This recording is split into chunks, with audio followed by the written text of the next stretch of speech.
Hello, everyone, and welcome to the 24th episode of the Fans of DC Universe podcast, the only DCU podcast for the fans, by the fans, and the best source for all DC Universe news and a discussion on everything DCU. Joining us this week, we have 3 people with an A and 1 N. We have Aquaman C137.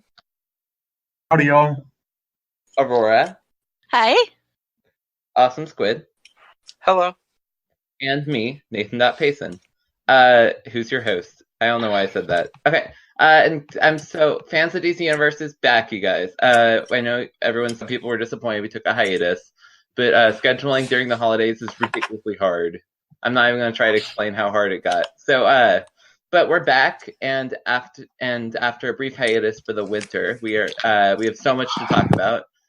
This week we are checking in with Harley Quinn, the animated series, discussing Crisis on Infinite Earths, Stargirl's trailer, and maybe more depending on the time. But in order to kick off the new year, I want to ask everyone 7 questions. First, what was your favorite comic of the year?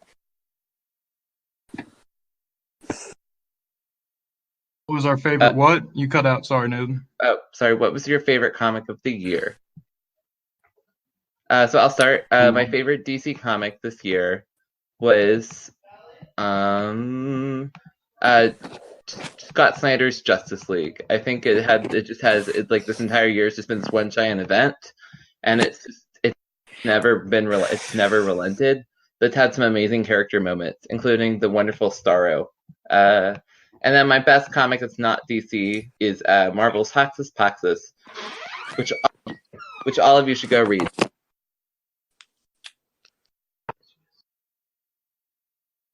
Who else? What were other people's favorite comics? I was enjoying the fact that I finally got to read through most of Heroes in Crisis. I know a lot of people don't like that comic, but I've really enjoyed it. Really? Yes. Okay. I have never read it, but I read the first 5 pages. That's all I've read. It's something else entirely. Yeah. Not something It good, sure is. I would say. Aquaman, what was your favorite comic of the year? For DC, I guess for this year I'd have to go with Taylor's Deceased, and Yeah. I definitely liked Superman Year One by Frank Miller. I don't think I would say it was my favorite or anything. I'm trying to think. I read so much stuff. Yeah, I'd go with Deceased. Yeah, and then for non DC stuff, goodness, like Valiant's Man of War was awesome, along with Seven to Eternity and Low from Image. Those were really amazing. Awesome. Awesome Squid. What was your favorite comic series of the year? That's tough. I would think it's still carrying over from last year for me. Justice League Dark. I really like the Justice League Dark series. I need to check that out. It's phenomenal. How do you feel about James Tynion leaving Justice League Dark? I hope it goes well. Also, I want to just say that the Curse of the White Knight or whatever, that's up there too. That's probably right there with Deceased. Oh, yeah. Probably better. Yeah. And I've also really been enjoying Shazam quite a bit. Yay. Is that still good? I think they're on like issue 8, right? I fell off. I haven't gotten to read quite all of them yet, but that one is so fun. You mean after Jeff Johns delayed it for 5 months, and it was he was 2 more issues of the arc to go. We're just gonna wait 5 months. Now we're gonna finish the arc. It was it was so funny. I was going through for the goodness. DCU Also, preview. Yeah, Doomsday. I was just gonna say also Doomsday Clock. I forget that it was part of this year because it's been going on for so long. For 3 years. I have to say that just because of all the stuff surrounding it, how long it took, it's no longer one of my favorite comics. But I'm so surprised at how well it stuck the landing, in my opinion, compared to how I thought it would go. I thought it would fizzle out, but no. Okay, it went really I've only read the last issue. And the how you What? Oh my goodness! Why would you do that Okay, to so yourself? Why? because I didn't have enough time to read the whole thing, okay, nor the money. But so I was like, and I was So you like, did the Cliff Note and version? okay, so what I did, this is confusing, but what I did was I was like, it's this because December 18th had a lot of hype around it. There was a lot of big stuff that was going on. A lot of people thought they were going to reveal like the new timeline or whatever, and they did reveal some huge stuff in Doomsday Clock's finale. But I wanted to see just how it ended, so I could appreciate it, because I knew some of like the basic plot points along the way because of press coverage. But I mean, it was I will read the whole thing when it comes to DCU, or when the whole trade comes out. But I'm really just waiting for a trade. But I didn't want the ending spoiled for me. But so the part 1 trade is already out. Yeah, but I'm not gonna buy a part 1 trade. I'm gonna wait till both parts are combined. Classic. Who wants to buy the first half of a series and then be like, I'll just wait? When it was originally supposed to be launched together. Mm-hmm. Yes. Plus, the first part is on DCU. Yes. The people who collect the trades were clearly just impatient to get their money. So they're like, just collect the first 6. Amen. What was your favorite superhero movie of the year? Shazam. Shazam. Wow. By far. It's actually the only one I've gotten to see, so. Shazam? Okay. Shucks, wait, so Aquaman wasn't this year, it was the year prior, right? No. Yep. Yeah. It was 2018. What was this year? Shazam. Joker, Shazam, Avengers Endgame, and Captain Marvel, and Spider-Man Homecoming. Oh, wait. I have a list about how much I love Shazam. My favorite movie of all time is Avengers Endgame. I wouldn't say it's my favorite movie of all time. Yeah, no. Just because it's not like isolated by itself, it's not enough to warrant being the best movie. As a collection, it ended fantastically. I feel. I would go with fantastic part of the universe, but as a standalone movie, it was more of a cultural event. Yeah, absolutely. Yeah, but I guess this is my thought. As I watched it, I was like, oh, maybe it doesn't hold up as well as I think. But like, given if you've seen everything else, like you really do need to see almost everything in the franchise to enjoy it. But given you've seen everything in the franchise, it still holds up as like one of like the biggest, most exciting movies like maybe ever. And there's just too many great moments to count. And we were talking about Star Wars before we started recording a little bit, but it's like we're not going to do it, but compare like episode 9 of Star Wars to Avengers Endgame, and there's like no comparison. Avengers Endgame is just like the perfect finale. You really don't like episode 9, do you? Oh my god, I'm not going to get into it. I'm not even going to get started on episode 9. I haven't even seen anything yet. You haven't? Wait. On the hatred you feel for episode 9, Nathan.Payson. Okay, close my eyes. And focus on the hatred you feel for episode 9.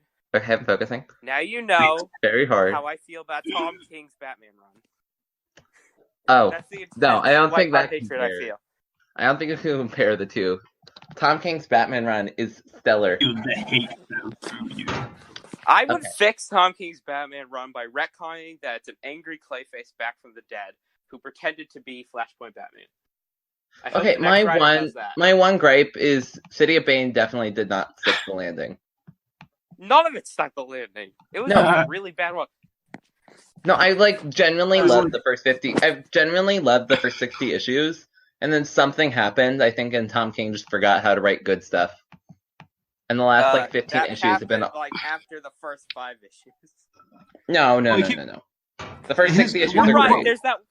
What he was doing, what Tom King was doing though is I can't think of the term for it. It's like a way of Aurora, you might know. It's like a format for Greek tragedy. They'll start off okay, then they break the character down, and then they build him up again. And he just didn't really get a chance to build him back up because his run got cut short. I don't like Tom King's run. I'm not defending him or anything. But I feel like, I mean, it's but you could have broken him down inside of a conceivably sensical way, not just having it be, oh my. I think Nightfall was a much better execution of physically and mentally breaking him down. And yeah. But Nightfall was more physical than mental. No. Have you read Nightfall? Oh, goodness. What are you talking about? Yeah. Nightfall is almost entirely mental. It's him Well, yeah, you're right. It could be perceived as either way. I interpreted it as he was more mentally tired than physically tired, but I guess you could. It's a So pretty good one of everyone's favorite both. movies are either everyone's favorite movie is Shazam, except me, who's Avengers Endgame. Shazam just broke the mold so much for what like a superhero movie could be. I actually haven't seen it. I'm gonna go with Joker then Shazam. Have you seen anything that isn't? Okay, let's see. I saw all the Aside Marvel from- movies. You know how we were talking about Wait, that? let me think. I saw all the Marvel movies. I haven't seen any of the DC movies. Are you sure you're a DC fan? Oh, I saw Aquaman. Bitch. I get half credit. That was Right? last year. Yeah, It's been true. over a year 2 years since ago. you've seen a DC movie. I mean, I saw all the DC TV shows this year, except Gotham, so that's something. I have to admit, I am really, really, really looking forward to the Black Adam movie, though. God, yes. Is Rock still playing him? The Rock? Yes. Yeah, Yes. yeah, That's- he's confirmed, and I am so excited if we're gonna Oh, get Lord like have you. a JSA. I Well- guess we're not gonna get a Hawkman, but oh my goodness. I hope that they make his ears pointy. I can't have Black Adam without pointy ears. It just don't was know. wrong. I don't know mean, if they he shouldn't do a Black seems Adam like movie. absolutely perfect casting, though. He's got the presence. You have to have a huge, I mean, serious question. huge Is there a- presence for that I character. don't know. Oh, I haven't absolutely. seen him in anything where he's not playing the sort of jokey character. But here's my Oh, thing so- about Black Adam. Just Have you not here's my seen the question. rundown? Okay, is there a good Black Adam comic that's like solo Black Adam? Yes, Black Adam: The Dark Age. Read it. Although you may want to read 52 and Countdown Yes, on World War 52. III first. Yes. That's way too many comics to get there. No, Yeah, 52 but- is the best comic ever. Black 52. Adam: The Dark Age is literally my favorite miniseries ever. I mean, you really get in the Wow. guy's head and Okay. start to understand why he is the way he is. You know? I've read Wow. that. Black okay. Adam is Good. super Maybe I'll have to do complex. that. Like, 'cause he starts off as a good guy, just wanting to help his people, you know, and Yes. yeah, it's It's one of very those good. things. It's like, yes, he goes, off the deep end and he completely loses his stuff. But at the same time, you start to realize, okay, there are reasons this guy loses it. You know, he's been pushed. I mean, I feel like his story is a more complex, like a better version than like Anakin with Darth Vader, you know. Yeah. Yeah. I mean, he's had his entire family taken from him and murdered not just once, but twice. Okay, this So- is supposed to be like a super quick thing. That's okay. Favorite superhero TV show of the year? Mine was Doom Patrol. Actually, no, it was Was Doom Krypton Patrol season this 2. year? Yeah. Oh, yeah. Yeah, it was all the last DC Yeah, year. stuff. Doom has been this Patrol, year, except yeah. Titans. Doom Patrol by but- far. Actually, I take Yeah. it back. It's not Doom Patrol. It's Krypton season 2. Yeah, I'm gonna go with Krypton season 2, Hey. then Doom Patrol, Watchmen, and then The Boys. Or no, The Boys, then Watchmen. I still Or Marvel. haven't watched I Watchmen. really did like The Boys. I've It seen the was first amazing. The 2 Boys episodes was of Watchmen. awesome. It was I'm really scared good. to watch the show after I read the comic because that was Watchmen or The No. Boys? The Boys. Dark. Oh, it's less dark than the comic. But I mean, Yeah. Like, But it's still less extremely inconceivably dark. disgusting. I It mean, was yes, gross. I don't need but it's people, still like- absolutely disgusting. It's just not that disgusting. Okay, maybe with a tone down. I think that the comic just went overboard. Like, I understand what it was going for, but it didn't need to go so far. Oh no, No, it's the most- most overboard of all the DC of all like the comic TV shows out there. It's just less overboard than the comic But doesn't itself. that, like, cheapen it in a way? I don't know. Than the They haven't comic even gotten itself. into. They haven't even gotten into what's the character's name? Nabber, or the dude that's in all black, kind of looks like Snake Eyes from G.I. Joe. I mean, they're what's really his- taking their time with that show. Black Maw, is that it? I think so. Yeah, that dude is like twisted in the comics, man. Like he's hardcore. And then Okay, like most- we haven't even scratched him yet. Most anticipated comic for this year. I just I'll- want a good Batman comic again, please. Next I know, week. right? I can't wait for that. I would say I am actually excited for the Black Label stuff, and like that's cool how in Doomsday Clock they totally were just when they hint, spoiler, at the end of the Doomsday Clock, when he's going through, like, how Superman starts all these different multiverses every time something happens with him, like how they're talking about the G5 thing, and I was like, so I guess that is real. 5G. And 5G, yeah. Or 5G, sorry, whatever. You know what I'm saying? G5. Or G5, 5G, whatever it is. It's 5G, I think. Okay, yeah, like I'm excited. You know what 4G is, right? I mean, but not by like that name. Right? Yeah, you're talking about like the cellular plan. The Golden Age, Silver Age, Bronze Age, and then 5G. Then you have like your New 52, then your Rebirth, and then you have.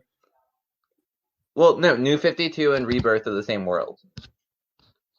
I mean, I knew DC was owned by AT&T technically, but I didn't think they would be moving on to 5G so quick. I know, right? So aren't the New 52 and Rebirth, aren't they technically separate though? They're different multiverses. Yes. And I'm pretty sure. I have no idea what the frick's going on. I'm pretty sure he says that in Doomsday Clock. It's confusing. Yes, but will they listen to Jeff Johns? The Rebirth world, the Rebirth world of the multiverse has all the New 52 stuff which occurred to it, but then you rebirthed it. Okay?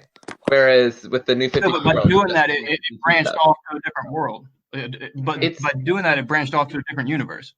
The world we're in right now is still the like Rebirth an Earth world. 52. There's like an Earth 52 and an Earth. Okay. It doesn't make any sense. Like, let's move on. Like, they never even explained what the 52 was in the first place. It was like, the three histories of heroes merging to stop a great threat from coming. That was like, and they never followed up on that. No, the reason why it was called 52 was because it was started with 52 different series. No, half of which were I know why it was called the New 52. I'm saying, like, the inciting event that created that multiverse never made any sense, because inside the Flashpoint comic, the Flash is fixing Flashpoint, and then Pandora comes and is like, "Oh, this great evil split." You don't need to explain to me how bad New 52 was. Well, I'm saying and it makes all no the sense. grades with it, yeah. How they just sort of forgot that that's the reason that the New 52 multiverse was created in the first place. But it's they never followed up on it, so they just need to restart the entire. This is what you mean 5G? No, I think they either need to. They need to restart the whole thing. 5G. They either need to not reboot at all and just stick to it, or they need to have a complete reboot. Don't be like, DC always tries to have their cake and eat it too. No. Try to we want to have a reboot. This is a complete reboot. All the stuff that came before. Oh no. So this is how 5G is working. Okay, from my understanding, they're gonna have comics, where imagine a clean slate. Okay, they're gonna have comics from the beginning of the timeline, in the middle of the timeline, and at the current spot in the timeline. And they're gonna, and theoretically, the idea is they're gonna include everything. So, every story that occurs in 5G will fill out the timeline, as well as move stuff forward. And they have a timeline which you can just read every single thing which actually matters into the new timeline. So that's one of their goals for 5G, is to fix all that stuff and do exactly what you're talking about with a full reboot. But it's not going to be full reboot because DC never actually really does that. We'll see. They've only done 3. The best way to do it 4. They should have a set of current series and then just have a 52 series to catch up. Because that's what they did after Infinite Crisis. They jumped a year. All the comics went a year later. Anyway. And then 52 played catch up with the rest of the comics, showed what happened in the time. Okay, well anyway, my most anticipated comic this year is whatever is going on with X-Men's event series this summer. I'm so excited for the X-Men. The quote unquote Hawks of Pax's sequel, which is going to come out this summer. Which we don't have a name for yet. We just know it's coming. That's my choice. Hickman is a genius, and that'll be my most anticipated comic anytime. Aurora, what's your most anticipated comic this year? I don't really have one. I am just going to read a bit and wait for something to dance, That makes sense. Has everyone gone? I think so. Yeah, here it goes. Okay, most anticipated movie this year? Wonder Woman. Yeah. I'm not entirely sure, actually. I really want to see how Eternals goes, because I think it could either be amazing or it could just be horrible. See, I read an Eternals comic that my friend lended me. It was one of the most boring things I've ever read. Yeah. Imagine the fourth world if it had the taste of bread, except not. But I don't think I think this will be a complete redo of everything the Eternals ever was. So I'm curious to see how it goes. They already showed that from the casting. The casting. I don't know about that. I don't know how pretty. The Marvel's pretty good at staying true to most of the source material stuff. I'm not sure how far they'll venture. Eternals needs a huge update. But my most anticipated is Birds of Prey. I'm really enjoying the Harley Quinn animated series, and Birds of Prey will be rated R. And DC's already had some success last year with rated R superhero stuff. So I like how they were just waiting until they were waiting to see how Joker did until they confirmed. I know, right? Rated R. Well, so here's what's crazy. Rated R movies can make money. Here's what's crazy. Okay, they've released like trailers and like not revealed what's rated. There's been no F words in any of the trailers.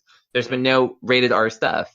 And then apparently someone I was listening to an interview where someone like went on the set and it was like, there's no way this movie's not going to be rated R because because they did like the scene over and over again, and there was at least 14 F-word bombs in the shortest and least curse word heavy version of the scene that they filmed. You see, I hate. And it was like a 2-minute scene. It was like a 2-minute scene, but so I feel like it'll be a little more Deadpool-y. But I'm really excited to see what they do. And also, it'll be kind of interesting to see what Marvel does when they've taken like a break. My most anticipated superhero TV show this year is WandaVision, which just got moved up to 2020. Ooh, mine is DC's Legends of Tomorrow. Ooh. Oh yeah, it starts, 2 weeks from now? Oh, I think so. Oh boy, I can't wait. That's going to be fun. Did you see the trailer? Yes, I did. It seems like they're going overboard with how crazy. The thing I really appreciate about the trailer was that they've had like a good 7-8 months, like a good 3 months of filming already. Like they started when all the rest of the show started. They just haven't started releasing yet. So they showed some stuff. My guess is 8 episodes in that trailer, and I think that really helped it. Did you see Steel punching the s'more themed marshmallow ripoff? I did not. Then they did a Mr. Rogers parody in there. Yes. It was so funny. Random too. Anyone else most anticipated superhero TV show this year? Oh, does Doom Patrol Season 2 start this year? Yep. Oh. It's in May. Yeah. Oh my god, Aquaman has been so bad at tracking Doom Patrol. I mean, I'm actually really excited. Did the first season come out this year? Is the second season coming out this year? It's poor Aquaman. You talking about me? Yeah. Wait, no, it was Awesome Squid. Never mind. Actually, I'm actually really, really interested to see what the Stargirl series is going to be like. Yes. Oh, okay. I'm very interested with that as well. So this is the only thing I know about how good it is. Okay, Applejack saw the first episode in March last year. Super early on, maybe even earlier. I want to say it was December of December 2 years ago. And she said it was her favorite of all the shows, including Swamp Thing and Doom Patrol, Titans, and Young Justice and Harley Quinn. So, well, it was a long time ago that she said that she saw the first episode. She said it was her favorite of them all. DC universe hasn't been around for 2 years, so you wouldn't have heard her say that. Well, no, it was December of year one. Yeah. If we just finished December year 2. Yeah. And she loved it. And it's been it had an extra year of polishing and reshoot it since to make it better. So I think it'll blow everyone's socks off. But I also don't think, because of how long it's taken, it's been in the works for over a year and a half of filming and post-production. Mean something's good. No, but I don't think that there's any chance the second season is going to come out next year. From what they've showed off, I'm interested. I think it could be good. I think let's talk about the Swamp Thing. Let's talk about the Stargirl trailer a little bit more. I thought it was a mix between I liked it because it was a mix between the Doom Patrol Titans quality of film and the CW. Like it was kind of an in between. Like it felt very CGI on that mundane. staff was definitely DCU Oh, yeah. and not Oh, yeah. CW quality. Yes, it It had seems like it a has CW show with the budget of like a DCU show. yes, absolutely. But it definitely And- has. It feels like it has the atmosphere of a CW show, but with the budget and CGI of like the DCU stuff. Yeah, I'm that's not what, entirely sure about the cost. It just makes me wonder if there's going, because since they say they had to cut it down to be, time-wise for we know CW. the CW. Okay, let's be clear. We know the CW stuff is getting cut down for time-wise. We don't know if the DCU stuff is. So Yeah, it's possible that's what I that meant. DCU. It's possible that DCU will be an extended cut of every episode. I feel like they won't Which do is what that, I'm though. hoping for. No. Didn't Pretty Poison Bombshell or Applejack say in one of the threads that the DCU version will be like the longer one, and they actually are taking like 5 or 15 minutes or something like that off of the CW ones? I think one of them said that in a thread. That's I believe. what I If thought I'm was wrong. happening. Yeah.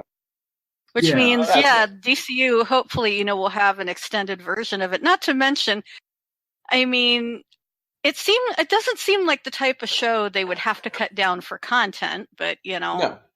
Hmm. Well, I guess my one worry is that I guess my one worry is that the CW cut will just feel weird because like there'll be cut content, or the DCU one will feel bloated and like too much because I feel like the DCU one. I imagine CW will. So I feel like the DCU one will not feel bloated if it's written well. It won't. It's not like they're adding stuff to. No, it's just weird. I think if the stuff the CW, because it's the CW, if they're gonna be cutting stuff, I'm sure it'll be action scenes, and they'll just cut the action scenes and keep all the drama. Perfect. I don't know. I don't think there's a good way. Nancy Drew? No, is it good? It's a show. Yeah. That was a good idea. Did you say Nancy Drew? Yes. I was bored while waiting for Crisis because I don't have cable. I have the CW app. Yeah, that's pretty much the boat that I'm in. I don't have cable either. So the adrenaline was pumping, and I needed to watch the Crisis. So I was staying up until Crisis came in at 2 a.m. where I am. So I watched Nancy Drew in the meantime, and it's a show. There's real ghosts in it, which I don't. Oh wow! Nancy Drew books. They're not real ghosts, Squid. Oh no, they're real ghosts. I thought that they were fake ghosts, but then all the cracks were the exact same, and it's a character literally gets possessed, and then they have magical coins and demons come out and there's hands around them. It's a whole thing. They travel to the spirit world. No, there's ghosts. You know what else is a whole thing with a different dimension? Crisis on Infinite Earths. Which happened over break and featured all sorts of cameos, huge moments, new character interactions, and an infinite number of deaths. See, this is the thing that bothers me. We always talk about the infinite number of Earths that have died, but if for every single Earth that dies, the entire galaxies have been killed infinite number of times. Because this be the most this event is so deadly. Anyway, that's my first thought. But what do you guys think of the first 3 parts of Crisis on Infinite Earths? Hot take. I didn't like it. Hallelujah. I was worried I was going to be the only one hating on it. No! I don't. It doesn't feel like a cohesive whole. I like all the other CW crossover more than this. I don't care that they're reused. That's not my complaint. My complaint is that it feels like a bunch of scenes slapped together that have nothing. It feels so non-cohesive as a story. And I'm really hoping the next parts won't Spectre. It's just all over the. There's no focus. The action scenes are. Without being too negative, I would say that I feel like a lot of the stuff that happened in those 3 episodes could have been prepped leading up to the event instead of having them spend the time going over that stuff for the actual event. Yeah. I don't know. Especially since Well, I there think were part a of couple episodes in each show that could have been cut. You didn't need that Cisco episode.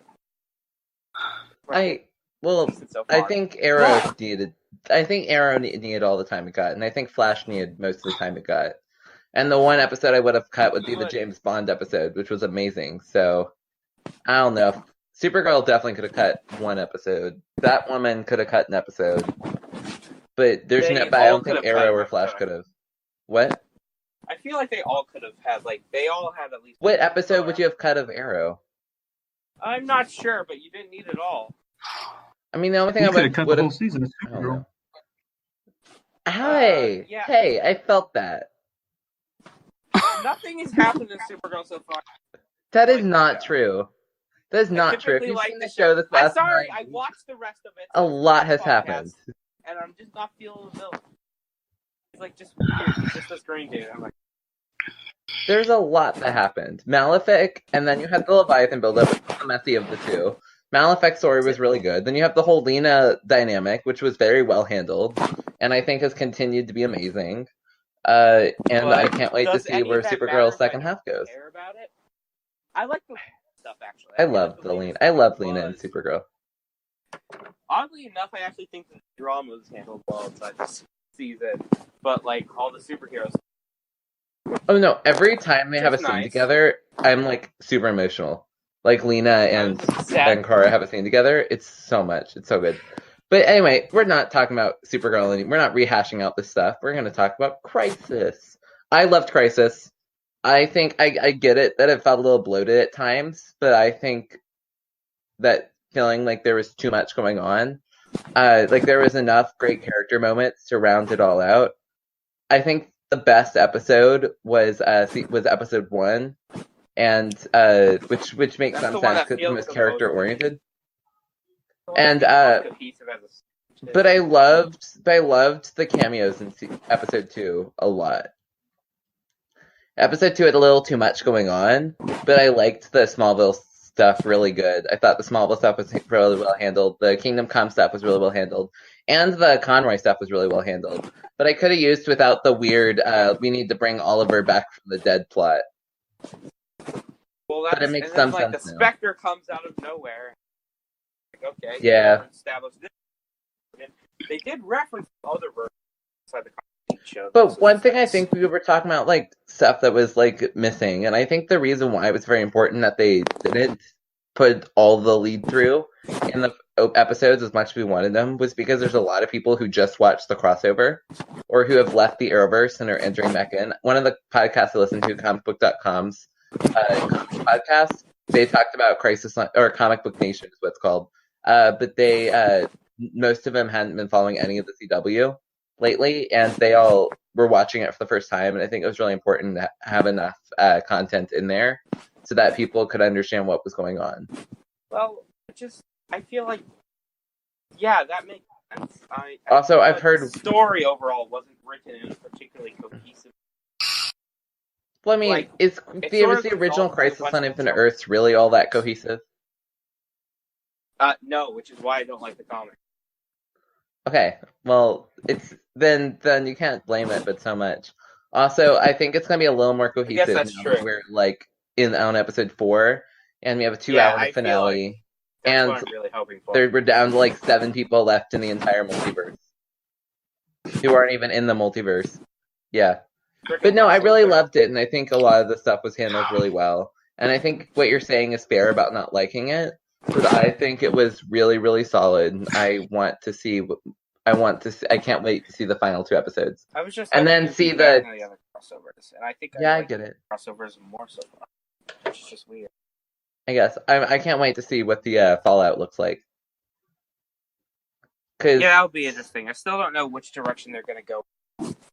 Which is what's so crazy is we have like 5 TV shows coming out, 6 TV shows coming out after all this is done, and we don't know how any of it's going to go.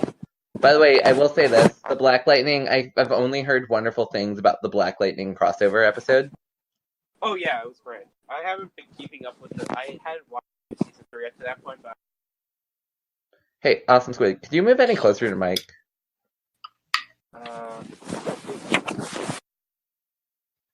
have you on like double volume, and I'm just really struggling to hear you right now. Okay, wait. Let me increase. That's way better. Okay, yeah. That's so much better. I just messed around with my settings. I just increased my volume. Awesome. Is that good? Yeah, it's way better. Aurora, have you seen the crossover yet? Yes. As someone who's a writer, like I have a hard time expressing like things with like movies and just literature and things like that with what I don't like or how I feel like it didn't hit its mark or whatever. But how are your feelings on the crossover since you actually write and whatnot? It seems to be a little, how would I put it, disjointed in spots. That's what I was thinking. Yeah, I felt the same. Well, I agree, but as a whole, I think it's really good. Then again, there are some of the shows that I don't really follow, and so I probably don't get a lot of the context. I watch some of the shows, but I don't watch all the shows. And that's something that I think it was like Comic Storian or one of those YouTube channels. They were talking about. They were reviewing the Crisis crossovers, and they were saying like they watch some of the shows still, but they don't watch all of them anymore. And they were talking about how they think it kind of hurt the crossover with them like going into stuff, kind of like contrary to what like Nathan just said, like them going into stuff like previous things that aren't related to the Crisis, that's going on in the seasons. Like, I don't think that was good for like, or they were saying it's not good for like viewers that are just tuning in for that. Like, it just didn't seem like it was necessary. There's scenes like the one between Alex and Lena, where if you're not watching Supergirl, you won't understand what that's all about. Yeah, so the drama with like Luther's daughter, is that what you're talking about? No, it's not Luther's daughter. It's Luther's sister. But yeah, I'm sorry. It's okay. That, and I'm really surprised that John doesn't have more of a role than what he did. Well, you'd think someone like him would be useful. Well, John's still in it. John's one of the 6 characters left. Oh, okay, here's one thing I thought was really weird. Okay, I really loved the Kate Kara dynamic, right? But the one thing I thought was really weird was they were always like, "I'm the paragon of this. I'm the paragon of this." And they were always talking about like they're like how they like the sort of emotions that they like represent in the multiverse or whatever. And then like none of the other people did that, and so that was a little weird. Like they had this very strong set of scenes together where they talked about like hope and what it takes to do the right thing, and I thought that was really interesting.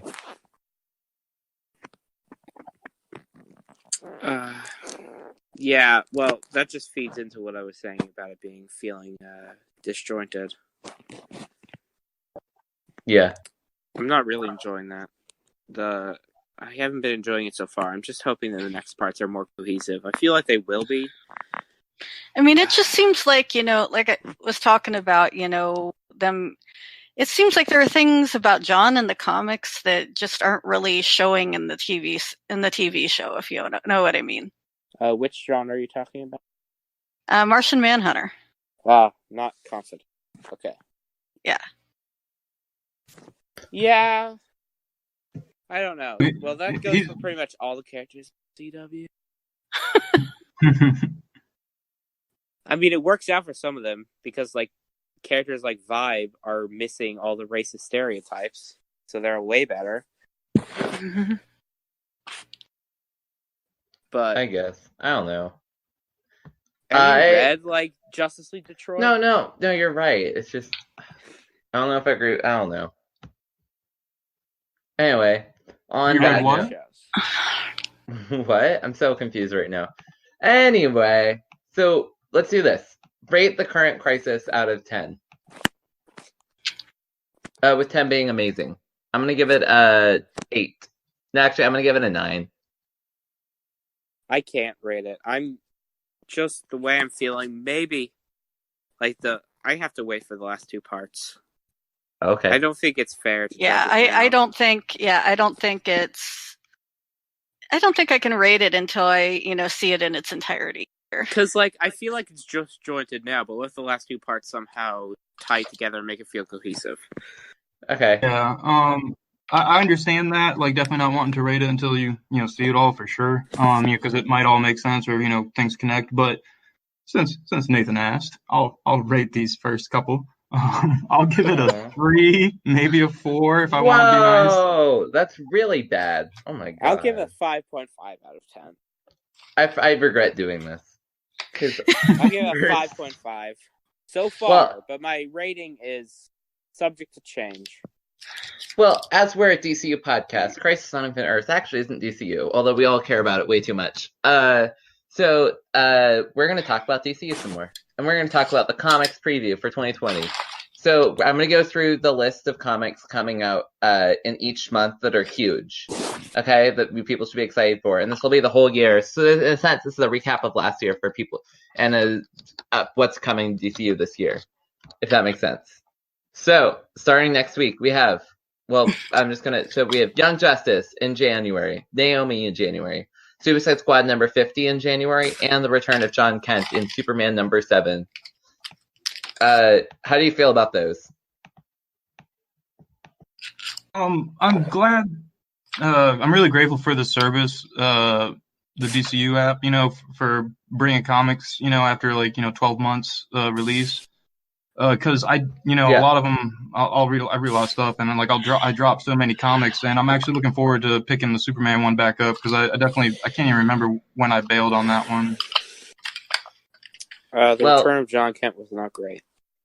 Yeah, I'm not. It's one of those you should really wait till the whole arc is out because it is just painful to read slowly, really painful. Because you care about the character, about the storytelling. Because you care about the character so much, and it's such a slow burn.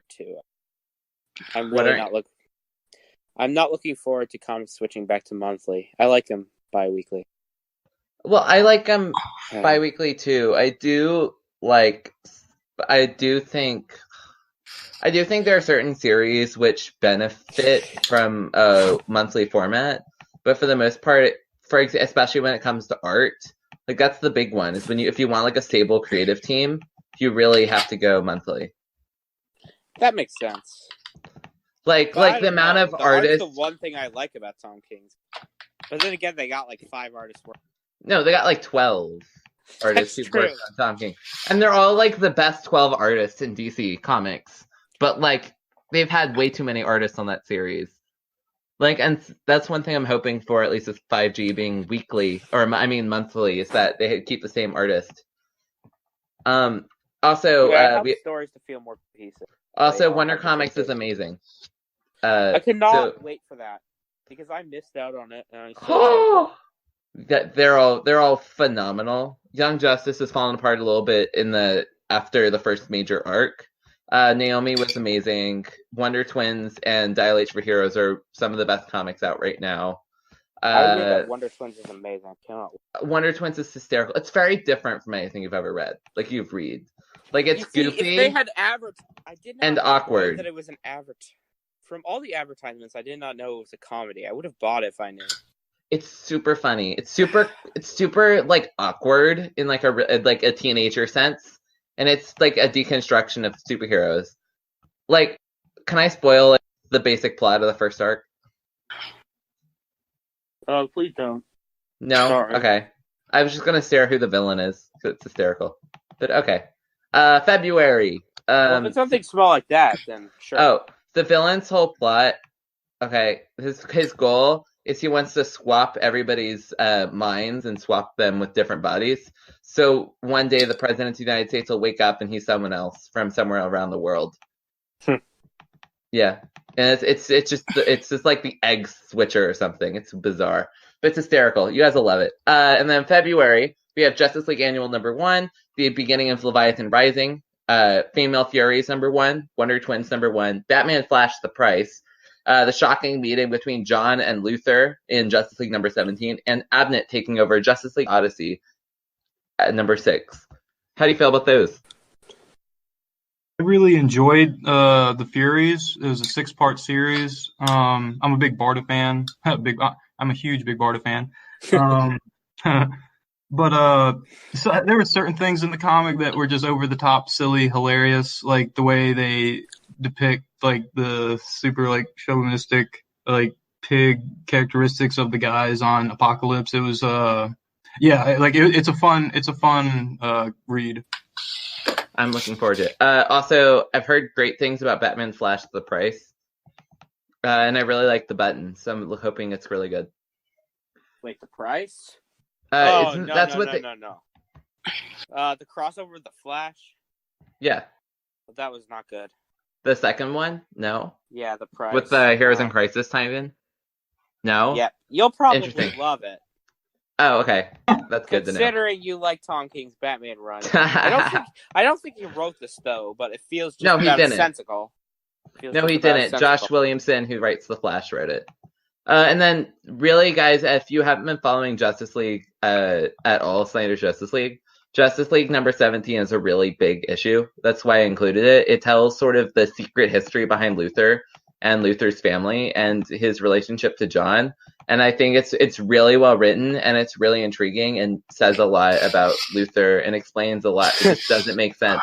For example, how is Luthor like the smartest guy around? And like he has like the most random, like mean, abusive father ever. And he lives in Smallville for freaking sake. Like nothing about Luthor's personality makes sense, in a sense, and like compared to his childhood. And then there's Justice League number 17, which explains it all. Also, Abnett makes Justice League Odyssey much better. And then in March, Batman Who Laughs, The Grim Knight number 1, Detective Comics number 1000, to LH for Hero number 1, and Green Arrow number 50.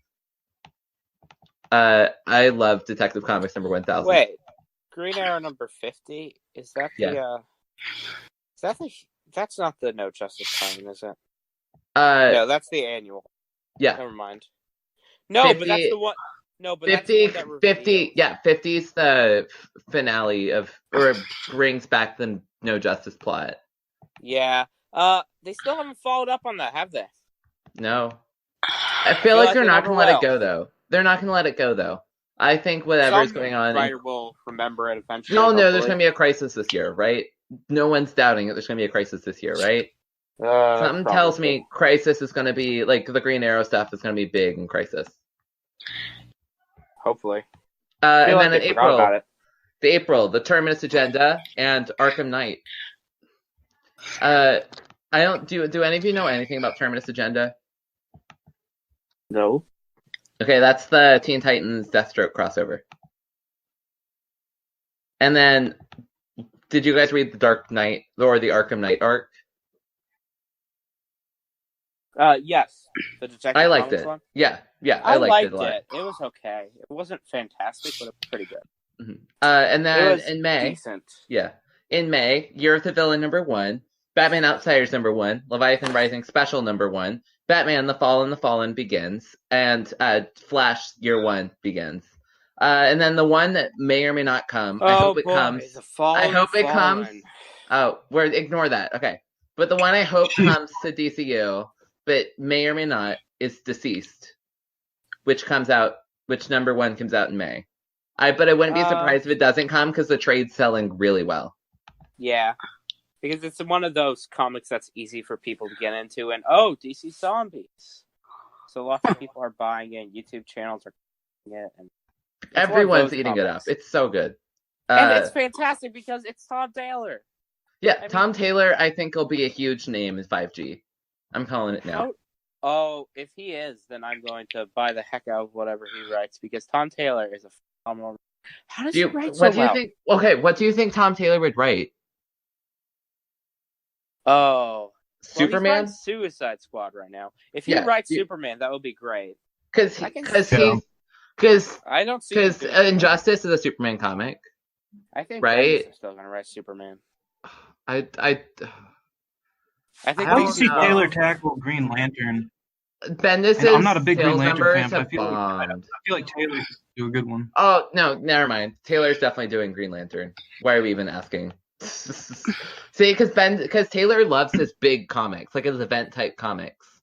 I could see him doing Justice League. Oh, what about if they ever came out? Taylor Justice League?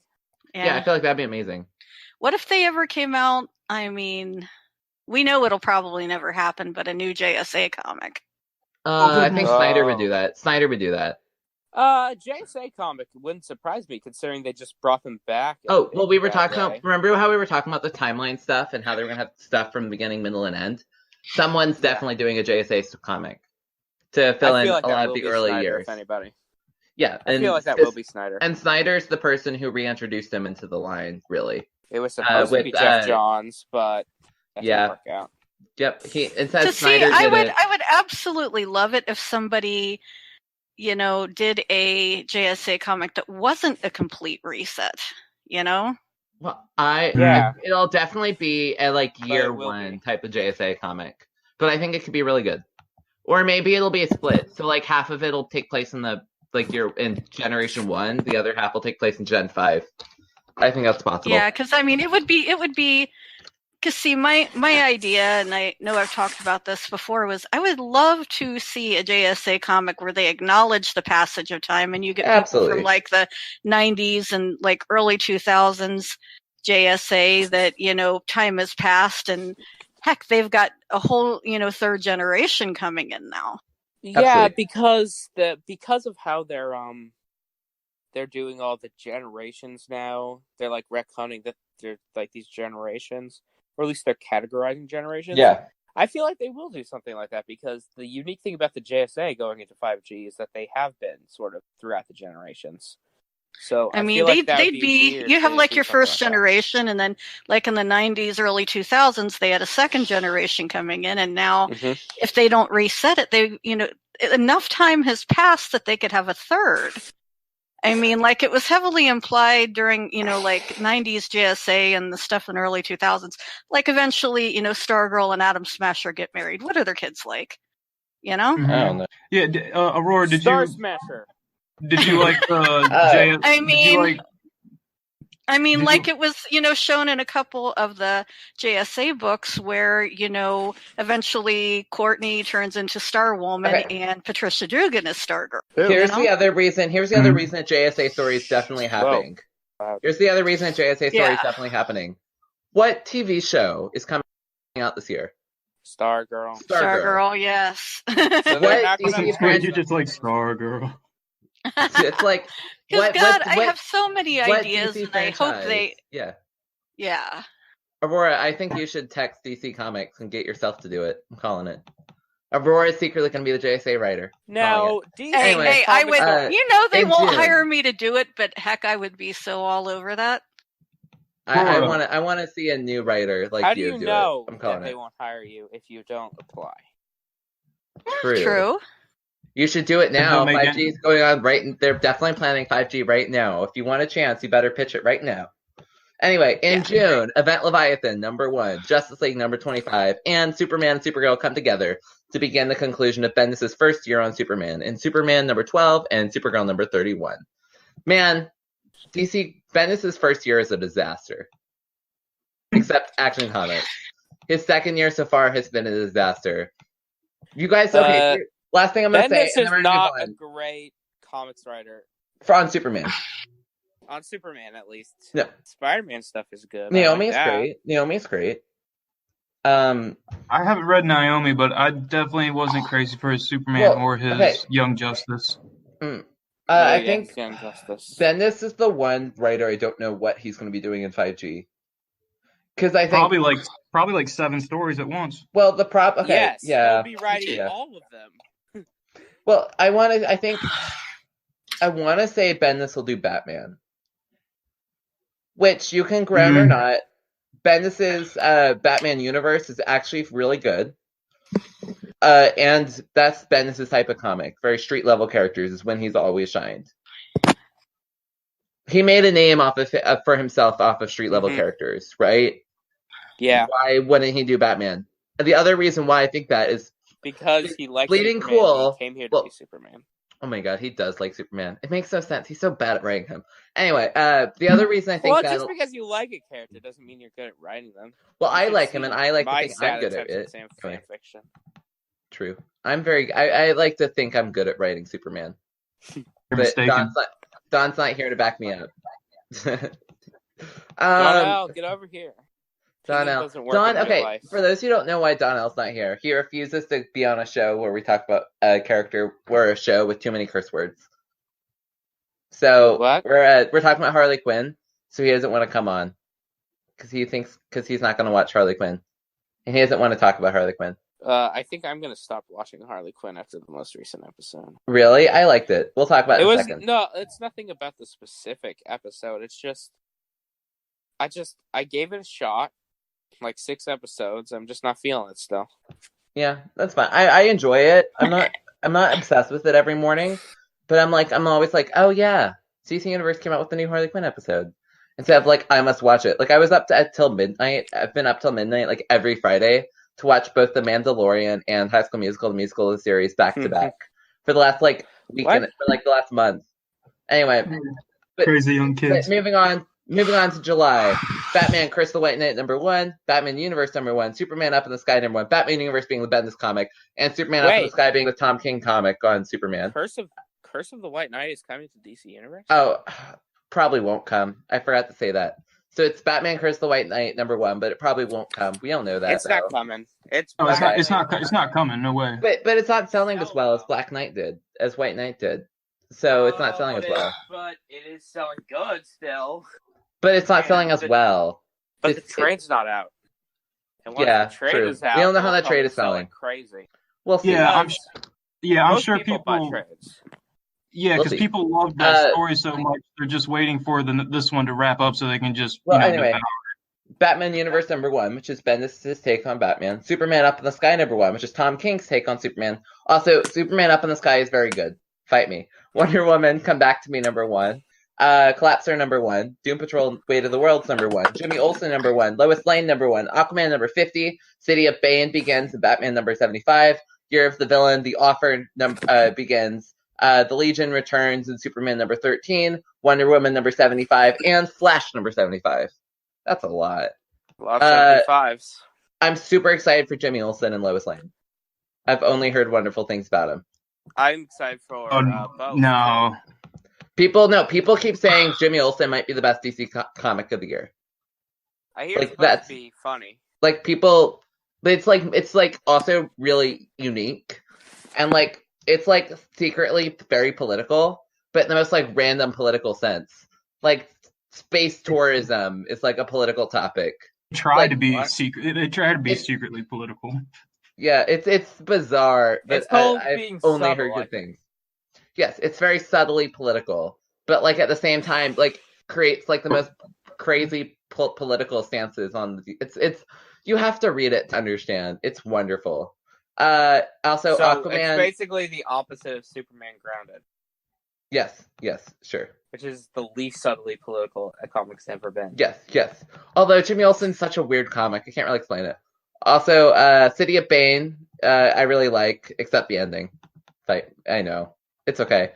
And Year of the Villain, The Offer, I think the thing that'll be interesting about Year of the Villain and seeing how it translates to DCU is we get to read everything now, so maybe Year of the Villain will make more sense. Part of the problem is I've been reading DC Comics. I'm like, wait, I forget Year of the Villain's even going on.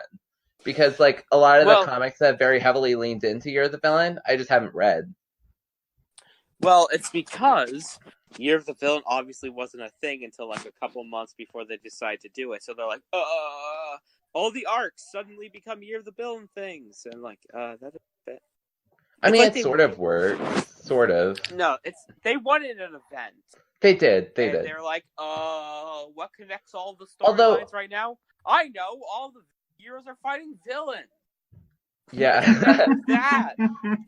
But I will say, I do want to see companies take that approach a little bit more with event series, where it's just like they're just like a small tie-in, and they really still let the authors write the story they want to tell, with just like some small tie-in stuff that like keeps the world connected. What? I said except for Scott Snyder, because obviously this is not what he did. Well, Scott Snyder is the head of the event. Oh my god, he is. Winter. No, not this winter. It's definitely going to be a summer event. It's definitely going to... No, because look, Year of the Villain, the Hell's Arisen, ends on the 4th, or ends in April. And James Tynion has said we're going to make an announcement very soon, which will make the series sell ridiculous, which will make Year of the Villain sell incredibly well. James Tynion has said this. I would cite it, but I don't have time. Okay. It's good. All I meant was that Scott Snyder had planned. He said he had planned a massive event for December, but he had to push it back because of Year of the Villain. So I'm saying clearly it's not what he originally planned. Well, I think what it was is he was like, I'm good. I think he was like, my event's not going to be done in time, and the art's not going to be done in time. So I've already written the event, but I'm going to now do a lead up to the event, and we're just going to do that instead, because we can have an artist, or we can do, I don't get it fully. But I'm excited for it. Year of the Villain, the Dark Multiverse stuff, there's no way. Well, we're about to get there. All the characters from the Tales of the Dark Multiverse are totally coming back. I think some of them will. They give them all fun, marketable names, like, oh, she's no longer like Kara, she's now Gaia, and Sinestro is now the Limbo Lantern, and stuff like that. So they're gonna come back. They're definitely some of them are, yeah. Anyway, in August, the Batman Who Laughs finale, Batman Superman #1, Batman vs. Ra's al Ghul, Bendis' attempt to do a double tie-in in Action Comics number 1014. Let's assess this.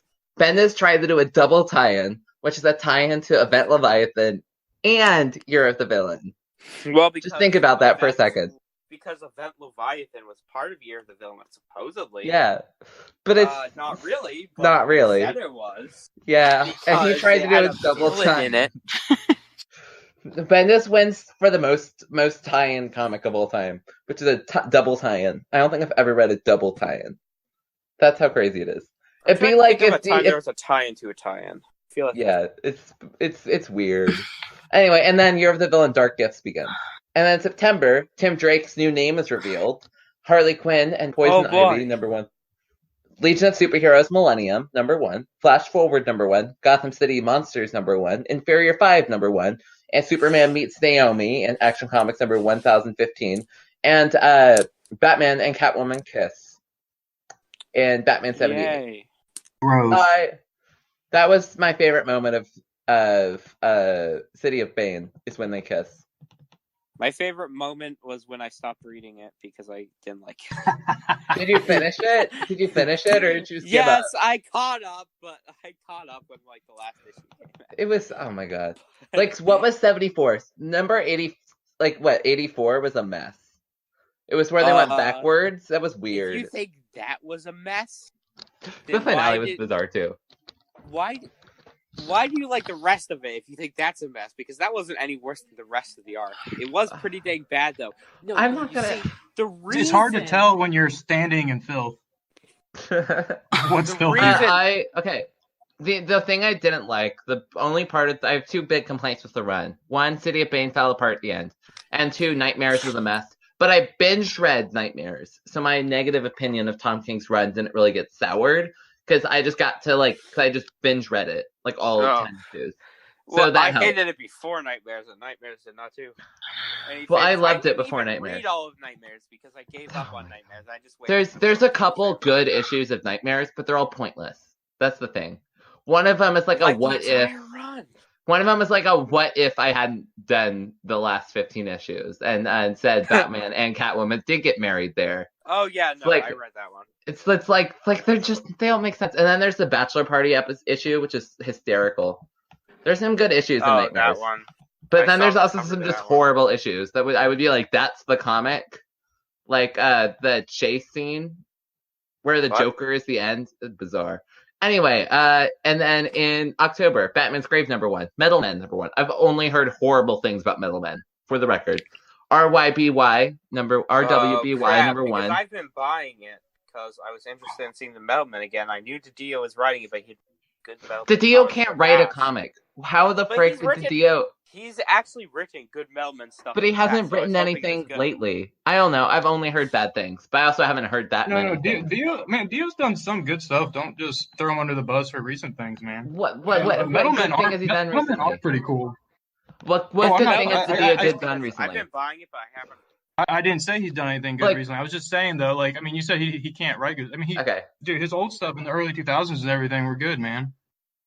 I don't know. I just don't understand why the DC editor can't manage to land anything of late. Like, he's like the Why chief is editor. he still the editor? And he can't. I know, right? If he can't write a good comic, why is he the editor of like the entire line? I don't get it. Because Anyway, it's to sell, I guess, and that's the more I guess. important thing. Anyway, RWBY #1, Tales of the Dark Multiverse begins, and those stories come. Morrison's The Green Lantern Season 1 concludes. Super Sons Reunion and Superman #16.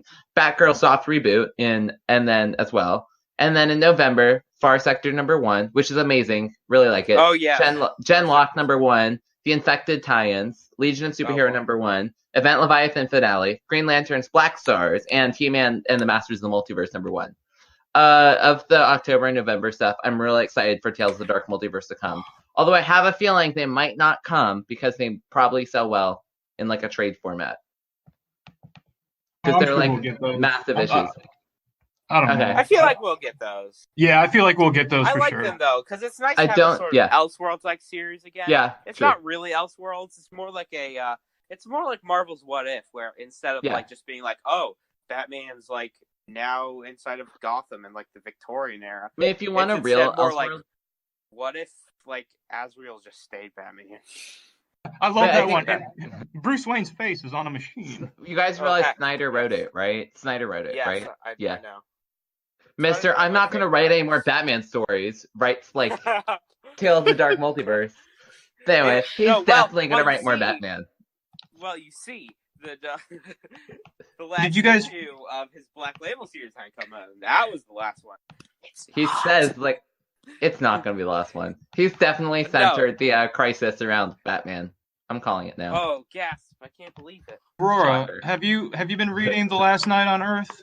No, I don't actually get to see a lot of like more current stuff because we don't have comic stores around here. The closest one is like a half hour away, and it's a rack. I tried that, but so much of the stuff they want you to buy it to be able to read it. So I quit doing it after a while and started getting DCU instead. No, I wasn't talking about Comixology Unlimited. I was just talking about buying the individual issues as they.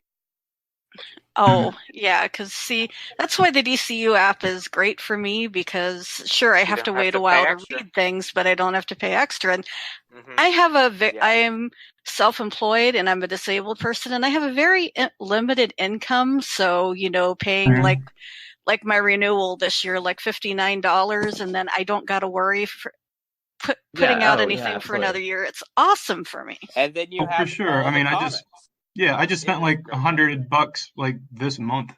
So like the DCU is definitely good. Yeah, I read a lot. I mean, most of it's not even. I've spent 120 issues. I've spent $120 on Jonathan Hickman's first 12 issues alone. It's like it's really bad. So, I have the trade and the single issues. What they consider the comic store around here is a rack in a corner of the basement at a used bookstore here. Wow. Well, that's worse. That's worse than what I used to deal with. Mine was, like, because I'm from like a small island, like off the coast of Carolina, and like you had to drive at least in 45 minutes to an hour to get to a comic book shop. But like there was a local bookstore, but they had an entire wall that was comics, but it was just painful because the lady just threw them all up there. She didn't like split it up. That's how it is. Because it's just a rack and everything is thrown on it together. So it's not even alphabetical. They just kind of pile everything together and you have to dig to find what you're looking for. So you guys know the best, You guys know the best part about living in Seattle? You just occasionally randomly stumble across a comic store. Like it's the most random. Like I was. You're gonna say you randomly. Well, I was at Pike's Place. And we're like, oh, let's just go down to like the basement area because it's a little loud up here. It's like Pike's Place is like multiple floors, but the first floor is the only one that anyone goes to. And so we went to the second layer, and like lo and behold, just randomly on the second layer is like this giant comic book store I've never heard of. I'm like, oh my god, that was a fun trip. That's when I bought the Saga Compendium, and Saga's amazing. But it's just I just randomly stumble across stuff. I've been meaning to read that. Yes, I was explaining. Yeah. Anyway. Yeah. Go ahead. How far are you in Saga? 12 issues. So Okay, good. so It's amazing. Oh, Saga is the best comic ever. Like cliffhangers. Like, because they're not really cliffhangers, but they make you want to keep reading. So like they're just like these very perfect lines, and I don't know how to explain it other than that's so good. So and like Saga 52? is like what? I really like 52. Yeah. Never mind. Okay, but Saga's amazing, and I can't wait to keep reading it. It's also very mature, not gonna lie, but it's but I kind of like happened in the first arc. But I kind of like that that like reading a comic again where like curse words are okay. Like I hate the constant like bleeping of like curse words. Because Like, it what's sounds like the you've been point? doing. You read a lot of DC though. If you get into Image and Valiant and a lot of other independent stuff, man, Yeah. it's all about that. Like if you like no, Marvel Saga, does the man. same bleeping too. But it's like, Oh yeah, it's but like, I just don't what's read the many Marvel. why have a curse word if you're gonna bleep it out anyway? I don't. That's how I feel. Like, what's the point of having a curse word if you have to bleep it out? Be context, you know. I feel like most of the time, what's the point of a curse word at all? I only like them used in very, very specific circumstances where they. Well, it gives emphasis to what you're trying to express. You know, it's just a word that emphasizes, you know, what you're trying to say. I know, but people use it so often that it loses its meaning. Whereas, like, if there's just like one line with it, then it's like in the book where there is none, then it just adds so much weight to that single line. They can be used really well if used sparingly, but I feel like they're used too much. Yeah, I understand that. Anyway, and to end it off in December of 2020, so it's almost a year from now. Year of the Villain, Hell's Arisen, Suicide Squad #1 by Tom Taylor. Oh, that's great. Deathstroke #50, Doomsday Clock finale, Tom King's Batman finale, and the Superman secret identity reveal. I hate the Superman secret identity reveal so much. That's all I'm going to say. I did not read it because I know I'll hate it. So why would I bother? It's not badly. It's like, it's arguably the best issue of Bendis' run, which tells you how bad Bendis' run is. Okay, I thought you liked Bendis' run when it first came out. I like Action Comics when it first came out. Just the first 6 issues of Action Comics. I liked Man of Steel because it was weekly. I like the first 2 issues of Batman. There's only one good issue of Superman, and that's the Super Sons thing, which I don't count as Bendis' writing because it's really just Tomasi's writing, copied and pasted. Oh. Yeah, but it's the only good issue. But that being said, I'm trying to fix Bendis' run, and I actually have a fan fiction on DC Universe. It's a little plug, and which is what happens if all the stuff that's already happened in Bendis' run still happens, except the secret identity reveal. But like, let's make it better from there. So, and let's make it more personal. I should do the same thing. Let's make it more politically. Oh, I'd genuinely love to see it. But my goal is, this is where I would go with Bendis' run, given everything that's happened, and accepting it. And one of the big ones is saying, well, John Kent has spent the last 7 years of his life being a superhero or being a prisoner. Like, he's like kind of lost all touch with his humanity, theoretically. Like, Bendis acts like like Jonathan Kent is the most human character of all time. Like, now. But like, he's definitely lost all touch with humanity. He's like, feels like he's fully Kryptonian, because that's all he's been for the last like 7 years of his life. So what happens when he's given the offer to go to the Legion of Superhero, but Superman and Lois say no, because we want you to remember, because they realize that he just needs time to be human again, you know? And so Jonathan Kent's forced to go back to high school. That's one of the many plot threads. The other one is, how fast can Superman react to an accident and disaster? That sounds like such a bad plot thread, though. What? Superman reacting, or the Jonathan Kent in high school? The Jonathan Kent in high school thing, like, that's like, doesn't even make sense. Well, because Superman is I mean, so Superman. Well, Superman's in high school. Superman went to high school. No, I know that, but he also went with the Legion of Superheroes, and he's like one of the most humane as an alien. He's one of the most humane heroes. In the current continuity, Superboy doesn't quite exist yet. Okay, so he did not go to Legion of Superheroes for training. Also, the argument is Legion of Superheroes is college. Okay, but wait, what? Bendis' whole thing is the Legion of Superheroes, and the reason why John Kent is there is it's like him being in college. Oh, My yeah, response that's is he's 17. Thanks. I'm 18 and I'm still in high school. Why the frick is he going to college when he hasn't even like experienced high school? Because That's my stance. He could be he's got smarter. that smart Kryptonian brain. He's Superman. He's got the super calculus powers for like the. Yeah. Oh yeah. Because John Kent when he was 10 years old spent so much time doing calculus. Oh, clearly. Anyway, but Donnell really likes the series, and I don't think he's just saying that to my face. But so I do not like it. I don't like any of Bendis' stuff for DC so far. no, but have you read my series? No. Are you talking about your own? Are you talking about your own that's what we're personal talking thing? about. Yeah. Okay, that's why I didn't. Okay. Okay. Yeah. Okay, I'm sorry. Okay. So anyway, but Wait. you guys should go check it out. And but I'm writing it because I'm like, I feel like there's a good story inside what Bendis has done. It's just he's not showing it. So I'm like, I'm gonna try and create my own good story. Because, and I'll reiterate my Bendis theory. Bendis does way too many series. I think he just writes. Yep, absolutely. Sloppily writes one issue of series and stretches it out for a whole arc. Yep, absolutely. He's an overrated writer. 100%. They're still debating what happened to Krypton. I know, right? I haven't even been. It's like Bendis is like, this is what Bendis' run has been. We talked about the year of continuity. Almost every single month, Bendis has had something in there, like in like a big event that you have to like read about. Like I'm like going through and like the preview, just the number of times I had to mention a Bendis event is insane. He's aged Jonathan Kent. He had Leviathan Rising.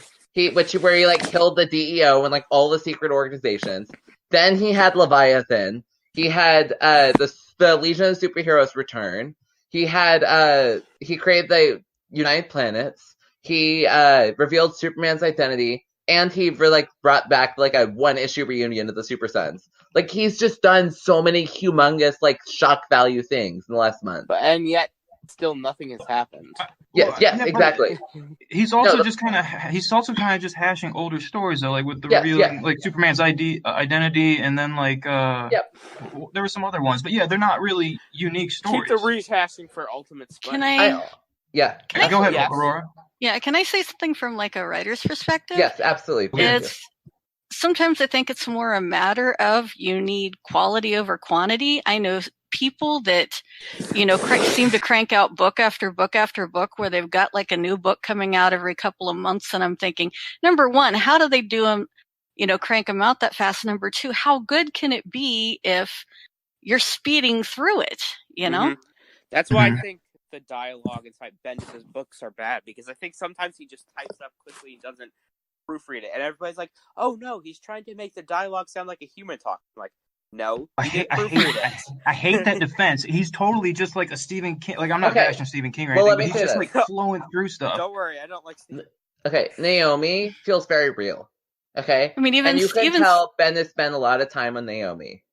There is no way he spent that much time on Superman. It says like, I don't have enough time to write a good story, so let's just do something newspaper worthy that like news outlets will be forced to talk about. I mean, let's reveal a super identity. Let's age up his son. Sorry. Okay. Yes. Sorry. Yeah. I'm done. I mean, yeah, even Stephen King has said he only writes between 1,000 and 2,000 words a day. Yeah. Yeah.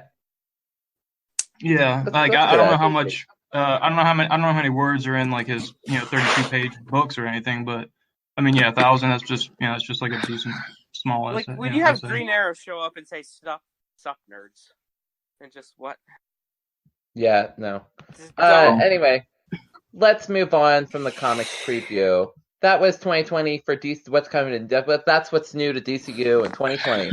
Moving on, the DCU TV preview. So the last thing we're going to cover today. We're not going to have time to talk about. Harley Quinn. We'll do that next week. But here's what's coming in TV this year. We have Harley Quinn, the animated series, season 1 finishing up, and likely season 2. 10 short thoughts on it. Go. What are your short thoughts on Harley Quinn? Harley Quinn? Yeah, the animated series. I am not a fan so far. I just haven't. Okay. There you go. I like it. I like it. It's comedic. I think I'm tempted to just wait until it all comes out to watch it and binge it. But I like it. That's probably what I'll do. Yeah, and it's fun, but like it doesn't feel like the story's moving along but so much. I think each issue Harley develops as a character in like some small way, but it doesn't feel like there's no central plot, which is part of the struggle. I want there to be some central plot. The Legend of Doom. Yeah, but she's been trying for like. Anyway, yeah. I'm not gonna go into it's like more. A Bendis story. A little bit, but funnier. Well, no, funnier. I mean, the basic central plot is just her coming to terms with being an individual, being self-sufficient and all that stuff. I mean, that's the simple thing. And then the rest is just a bunch of so the rest is just a bunch of right. And I mean, I like it. Yeah. The rest is just a bunch of shenanigans. But I'm finding it. Yeah, Aurora. You like it? I said I like it, but I'm finding it really, really cringy in spots. Yeah. Yeah, that makes sense. And I definitely make sure that I watch it at a time where my son is not going to come in the room. That's Aurora, what parts are you feeling like, you don't have to get like super specific or anything, but like, are cringy? Like, is it just dialogue in general or is it some of the humor? Some of the, how do you put, it feels like a lot of it is in more for, how would I put it, less for plot and more for shock value in spots, Yeah. Mm-hmm. Yeah, just overall shenanigans stuff. Yeah, I think there are times where, the toilet humor just goes a little bit overboard, Yeah, I agree. I didn't care for the first episode. I think Awesome Squid, you and me talked about this. Like, yeah. But yeah, there's things I didn't care for, but I've liked all the other episodes pretty decent. Like, I'm not like dying to see the next one every week or something like that. But I think the first episode just gave me too much hope for the series because I thought I would hate it. Then I ended up liking the first episode. And ever since then, I haven't really liked it that much. Well, I think what it is each episode is like a different part of what it takes to be a superhero. So one of them is I need to get a crew, I need to get a base, I need supervillain. Yeah, supervillain. What it takes to be a supervillain. Yeah, I need to be a base. I need to like do a big crime. I think like each of these issues has had something that's building towards something interesting. Oh my! I'm super curious about. That was, I don't know. I thought that was the cringy moment to me. I have a question. Although it is, I thought it was fun. I have a question for all of you guys. I have such a random point of view. Yeah. So I'm not a crazy Harley Quinn fan or anything. I don't dislike her or anything, but I've always felt like she's not a good lead character, and I feel like this show is just kind of proving that. Like I feel like I like every other character more than her, or they're better in the show than she is. Like she's a good supporting character, but I've never thought she was a good standalone. She's a good lead character in one context, when Tom Taylor is writing her. Because Tom Taylor can make anything work. I think the one problem with Harley is she's trying to still figure it out. Like she's still trying to get over her boyfriend thing. And so a lot of her actions don't fully make sense. And as such, you don't like her as much. That's how But then it comes across as just having pointless shenanigans. Like, oh, that decision didn't make sense. But now we have this wacky, funny thing. But I like it. Stargirl comes out this year. We talked about it already. I liked it a lot. We gotta move on because we're already over. Okay. It's fine. Doom Patrol Season 2 comes out this year. What are you guys looking forward to with that? Like, 2 sentences. I felt like Doom Patrol Season 1 sort of fell apart at the end, sort of unraveled. I'm hoping this somehow fixes that. I thought Doom Patrol Season 2 or 1 ended wonderfully. I mean, come on. A cockroach and a mouse making out. French kissing. No, I just want more plague spreading. Like, do we need to talk about this anymore? We have like 2 kaiju monsters French kissing. That's all it needs to be said. Doom Patrol Season 2 is going to be amazing. That's my opinion. It'll be interesting to see what happens with the HBO Max stuff. I'll get to that in a second. Also, Bizarro TV comes out this year. I know nothing about this. Does anyone like really know what this show is? Yeah, it's an anthology TV show with like all sorts of different formats about weird, obscure. I know that. It's just I don't understand what the show really is. Like, this is a show I'm going to have to see a proof of concept before I believe it. You So, know, like, like some episodes are going to be live action and some are going to be yeah, animated. but like yes, I know that, but like that doesn't tell me anything about the series. You know, like I don't have any like pitch point to get excited about. You know, and so I think I'm really gonna have to see a trailer, and I'm really gonna have to see a first episode or two. But I think that's part of why no one's talking. But that's why no one's talking about Bizarre TV. It's because it's gonna be like this bizarre like show. It's gonna be really might be really good. But it's like you can't really explain it. You just have to watch it, and I think that's why no one's talked about it. And then DCU Unscripted is also coming out this year. I'm curious to see. I want them to really go more into the process and be like, these were the top 25 pitches. Also, yeah, I know, but I want to. But they didn't talk. But they like revealed. But they didn't talk about like who the top pitches are. They just revealed who the top 10 people were. Yeah. Right. I wish they would have. I wish they would have told you what the TV show theme was for those 10. Like, what's the overall theme? That'd be nice. I think they might do that after they choose the one because they don't want the fans like input to decide who gets in. That's my theory. Isn't that the most important though? But see, that's what's fascinating is I think they're worried that fans will be like, we want this one, and then they'll be like, but we don't. But they'll be like, but we can't do this one. Like it's not feasible for us. You know, so I think they're gonna. But then they shouldn't have even picked it out of all the applicants. Like they should pick the 10, tell them what it is, and then like see the fans' reaction. Yeah. And that'll help gauge which one they think will be most successful. See, that's what I want. I'm also really disappointed that Hub City only got top 25. I feel like the studio wants control over which one they decide to do and which one they think is actually feasible and marketable and all that. And they don't want the fans in that part of the process. They're like, you pitch it, but we're the actual studio and we'll decide like what gets made. Yeah. Oh, yeah. I'm really disappointed Hub City didn't get it. I think his show is really smart and uses the DC Universe platform and community section perfectly. Yeah, I'm surprised he did, especially he made top 25, which is more than anyone else I've heard on DCU's fandom. Like, which is frustrating, but that's okay. Is I really want it to be like someone in the community who's like active in the community who got it. Because that's the whole purpose. Him before, so I feel like that would give him a huge boost. Oh, yeah, and it not only would it give him a huge boost, but he's incredibly popular in the DCU fandom. Yeah. The only thing I think that they might have been a little hesitant about is, I don't know if Hub City's gonna listen, but he was going to be like one of the big parts of it, and I don't know if DC Universe felt like he could control a marketable show. That was my, like his whole thing is, in a sense, centered around Alex Jaffe being Alex Jaffe, and I think DC Universe is a little hesitant to let that fully out, especially producers who haven't been involved in like all the DC Universe community stuff, right? Like I'm sure Applejack and the like DCU news team would be like, oh yeah, give him a whole show. DC Daily would be like, oh yeah, give him a whole show. But DC Daily doesn't really get to have much input. That's my theory. Probably, yeah. Is the DC Universe like the DC Universe producers like underestimate like what he is, you know? And then also Titan season 3. Yeah. They don't think that this dude they know who's pitching that he should be the star of a show can carry the show. But we all know he can, right? He can. Also, Titan season 3. Seen him do it, but true. I don't really. I mean, he did. He does such a good job every time it's on DC Daily, so I think he can. Titan season 3 is out this year. I've watched. True. I know, right? With him in it. Yeah, exactly. Because I always make sure to catch him. I love when he's on. I want him to be a permanent DC Daily member. Calling it now. Anyway, Titan season 3 is also out. Like have him and Hector Navarro.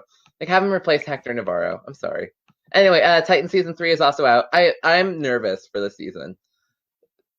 Look, I've given up on Titans. I don't care. I don't want to hash it out right now, but I'm a little burnt out in Titans. Like Titan season 2 started really strong and then ended really poorly. Like the last 4 episodes were bad. Just like Titan season 1 ended really poorly. Like I don't want to see another show where it starts great and then ends bad. Right, exactly. It's just a bad show. But I also all that footage leaked of like the photos from how season 1 ending could have been made me so sad. That looked so much better. Right? Yes. I think part of the problem is Titans is moving too slow. And the fact that we've only just gotten Nightwing. The fact that we haven't gotten the Starfire costume yet. The fact that it's all the things that haven't happened. She wears a purple dress sometimes. Yeah, but she doesn't wear the costume. Yeah, we could just have a whole She doesn't wear the costume. Yeah, we can have a whole talk for a podcast long time. talking Yeah. about Oh my Titan. god. Anyway, also maybe Young Justice season 4. Do you guys think it'll come out or not?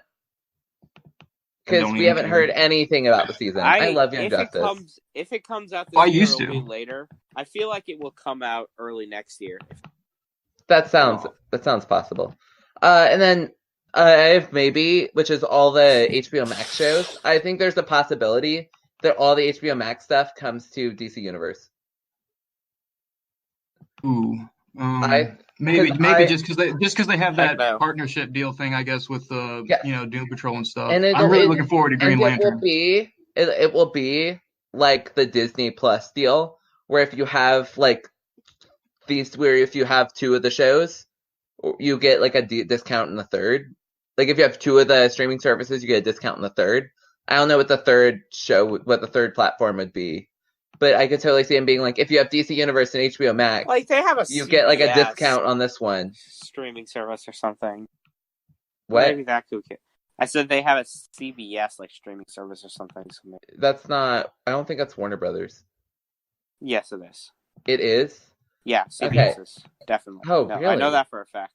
Oh, then it'll be like if you have CBS All Access and DC Universe, then you get a discount on HBO Max. Something like that, like Disney Plus has, right? Like the 3-person package. I think that's my prediction of what it's going to be. Just imagine the limitless access of Scoop. I know, right? Anyway, so HBO maybe Max. That means maybe Green Lantern, maybe DC Universe Superhero High, and maybe Strange Adventures. And we're running out of time. So last but not least, here is your weekly TV report. Dun dun dun dun dun dun dun news report. The only show coming out this week is Harley Quinn episode 7, The Line, which features the return of the Queen of Fables, who's apparently going to do some very cruel villainy things, like over-the-top villainy, like having the 3 little pigs eat human flesh. That's the preview. There you go. That was hardcore. I know. It's Queen of Fables. Why, though? Why? Because the whole thing is like to set a line. Like it's called The Line. My guess is because they'll be like Harley realizing that there's certain lines I'm not going to cross. Like, why would I want to watch that though? It was kind of funny. I kind of liked it. It was funny. Anyway, but that's all. I'm sure it will be. Any last thoughts before we wrap up? No. I think I said enough about everything. You want to say anything else about Tom King's Batman? It sucks. And Ooh. the whole fact that Black and White Batman, Thomas Wayne, decided to help Batman and Catwoman get married. And that's all for this week. We are on Podbean, Google Play, SoundCloud, and YouTube. So subscribe on those services. We're not an Apple podcast because Nathan drinks 2 coffees every day and doesn't eat an apple a day. Yep. Remember, next week we are breaking down all the Arrowverse. Oh, wow, that's an old message. Next week we're going to do a deep dive, maybe into Harley Quinn. Depends on who's here. And we'll give you our predictions for Crisis next week. And I don't know what else. We'll figure it out. Bye, everyone. Actually, before we leave, how do you feel about how do you feel about James Tinian's? There you go. Last thing. Like his Batman. Are you excited? Excited or not? Yeah, excited or not? Next week, James Tinian's Batman. Yes or no? Oh, I'm super excited. Yeah, I'm excited as long as we get King out. Okay, the other thing then you awesome Squid. The other thing you should do then is he has a weekly diary where he writes like a full 3 pages of where his head is at and different random things, and he always dedicates like a full page to his Batman run that's coming up, and like he has like this pitch document and he keeps like giving us like full pages from his pitch document. Like his like detail and like writing is like of like his pitch is insane. Anyway, that's all the time we have this week. So have a wonderful day, everyone. And Tom King's Batman run is amazing.